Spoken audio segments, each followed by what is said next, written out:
শ্রেণীকক্ষে উপস্থিত সকল শিক্ষার্থীদের সামনে নিজ ছাত্রের হাতেই মারধরের শিকার হলেন এক শিক্ষিকা। আসসালামু আলাইকুম। ঘটনাটি ঘটেছে টাঙ্গাইলের ঘাটাল থানায় ডক্টর শওকত আলী ভূঁইয়া উচ্চ বিদ্যালয়ে। এই অনাকাঙ্ক্ষিত ঘটনায় শুধু কি এই শিক্ষার্থীর পারিবারিক শিক্ষার অভাব, নাকি এর পিছনে আর অন্য কোনো কারণ আছে? এখানে শিক্ষকদের নোংরা রাজনীতির বলির পাঠা হয়েছে এই সাধারণ শিক্ষার্থী। চলুন সম্পূর্ণ ঘটনাটি খুবই সংক্ষিপ্তভাবে আমরা শুনে নিই। শিক্ষিকার ভাষ্যমতে ওই শিক্ষার্থী অত্র প্রতিষ্ঠানের দপ্তরের ছেলে। সে নিয়মিত স্কুলে না আসার কারণে শিক্ষিকা বললেন, তুমি যদি এভাবে ক্লাস করো, সামনে পরীক্ষা, তুমি কিন্তু পরীক্ষায় ফেল করবে। আর তোমার বাবা যদি আমাকে অনুরোধ করে, তার সত্ত্বেও আমি কিন্তু তোমাকে পাশ করিয়ে দিতে পারবো না। এই কথাটি ওই ছেলে তার বড় ম্যাডামকে গিয়ে কমপ্লেন করে আসে এবং শিক্ষিকার আরো দুজন কলিগ ম্যাডামের নিজ মুখেই বলেছে, আপনারা একটু খেয়াল করুন। এটা মিথ্যা অভিযোগটা আমার কাছে আমার কলিগ, আমি তাদের সাথেও পলিটিক্সের আমার সহকর্মী যারা আছে তাদের থেকেও আমি পলিটিক্সের শিকার, তারা আমার কাছে মিথ্যা অভিযোগ নিয়ে আসছে। ম্যাডাম বলেছেন তার আরো দুজন কলিগ আছে যাদের রাজনীতির শিকার হয়েছে, তিনি তাদের কাছে এই কমপ্লেনের বিষয়ে জানতে চাই এবং বলে, আপনি নাকি বাচ্চাদের প্রাইভেট পড়ার জন্য প্রেশার করছেন, আপনার কাছে না পড়লে নাকি ফেল করিয়ে দিবেন। এই কথাটি সত্যতা যাচাই করার জন্য ওই দুজন কলিগকে সাথে নিয়ে নবম শ্রেণীকক্ষে উপস্থিত হয় তিনজন শিক্ষক। উপস্থিত হওয়ার পর সকলের উদ্দেশ্যে ম্যাম বলে, আমি কি তোমাদের এমন কোনো কথা বলেছি যে আমার কাছে তোমরা প্রাইভেট না পড়লে তোমাদের ফেল করিয়ে দিব? সকলেই একসঙ্গে বলে, না, আপনি এরকম কোনো কথা বলেননি। কিন্তু ওই দপ্তরের ছেলে সে বলে, হ্যাঁ বলেছেন, আপনি বলেছেন আমি যদি আপনার কাছে প্রাইভেট না পড়ি আপনি আমাকে ফেল করিয়ে দিবেন।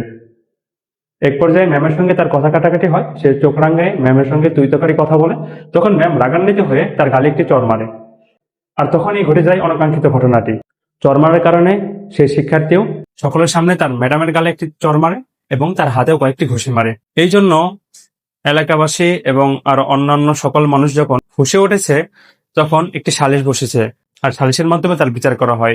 বিচারের ছেলেকে ম্যাডামের পা ধরে মাপ চাওয়া হয় এবং তাকে জুতা পিটা করে এবং অত্র প্রতিষ্ঠান থেকে তাকে টিসিতে বের করে দেওয়া হয়। এরপরেও কিন্তু শেষ হয়নি। এইখানে অনেকের মত দ্বিমত হয়ে গিয়েছে। সালিশের মধ্যে উপস্থিত সাধারণ মানুষ তারা ভুয়া ভুয়া স্লোগান দিতে থাকে। এক পক্ষ বলছে এটা সঠিক বিচার হয়েছে, এক পক্ষ বলছে না, এর থেকে আরো কঠিন বিচার হওয়ার উচিত ছিল। শিক্ষিকার মতে এটা একটি সাজানো মাত্র সালিশ ছিল। এখানে দৃষ্টান্তমূলক শাস্তির দাবি করেছেন তিনি বলেছেন, এমন একটি শাস্তি দেওয়া প্রয়োজন যাতে ভবিষ্যতে অন্য কোনো শিক্ষার্থী শিক্ষকদের সাথে এরকম আচরণ করতে না পারে। কিন্তু আমি যে বলেছিলাম এখানে রাজনীতির শিকার হয়েছে, চলুন সেগুলো দেখে নেই। প্রথমেই ম্যাডামের বক্তব্য অনুযায়ী ম্যাডাম যে বলেছিল সে আরো দুজন কলিগের কাছে রাজনৈতিক শিকার, এবং এই শিক্ষার্থীর ভাষ্যমতে ম্যাম তার কাছে প্রাইভেট পড়ার জন্য বলেছে। এটুকু ঘটনা বিশ্লেষণ করলে দেখা যায় বর্তমানে প্রায় সকল প্রতিষ্ঠানেই শিক্ষকরা ক্লাসে ঠিকমতো পড়ান না এবং ক্লাসের বাইরে এক্সট্রা করে বেচ পড়িয়ে তারা প্রাইভেটের প্রতি একটু প্রেশারাইজ করে। যদিও সরকার থেকে এরকম বিষয় নিষেধাজ্ঞা আছে, কিন্তু এই সকল শিক্ষকরা এটা কোনোভাবেই তোয়াক্কা করে না, যাতে সাধারণ মানুষ বিনামূল্যে শিক্ষা নিতে পারে। এই জন্যই তো সরকার এত টাকা ব্যয় করছে। সালিশে উপস্থিত যে বিচার করেছে সেই বলেছেন আরো দুজন শিক্ষক নাকি এই শিক্ষিকাকে হুমকি দিয়েছে।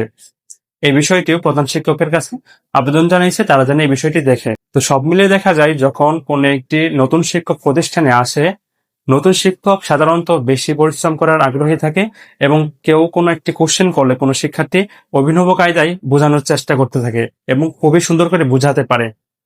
আর এই জন্যই সাধারণ শিক্ষার্থী সকলেই ওই নতুন শিক্ষকের কাছে প্রাইভেট পড়ার জন্য আগ্রহী হয়ে যায়। আর যার প্রেক্ষিতে পুরাতন শিক্ষকগুলো তাদের সঙ্গে এবং নতুন শিক্ষকের মাঝে মতবিরোধ তৈরি হয় এবং এখানে দ্বিদল বিভক্ত হয়ে যায়। আর এই শিক্ষকদের নোংরা রাজনীতির শিকার হয় এই সকল সাধারণ শিক্ষার্থী। আর কথা না বাড়িয়ে আজকের ভিডিও এই পর্যন্তই।